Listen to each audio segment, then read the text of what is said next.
grabe ang problema ta sa drugs, baby. Daw ang City Hall mismo, kanang kaigo kaming assessment ni DU, ang pagmati ko talaga, not doing enough. Nakukulangan akong maray sa programa, kang syudad, pag-abot sa drugs. Pag enforcement kaya, PNP yan. Pero dapat si synergy kan si trabaho kang PNP sa City Hall, maray.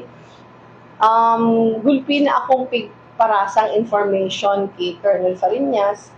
In fact, gulpi kita nakukuan ng mga information na halimbawa nagrereklamo sa barangay na ang pinaka-problema lugod nila si asset kang pulis.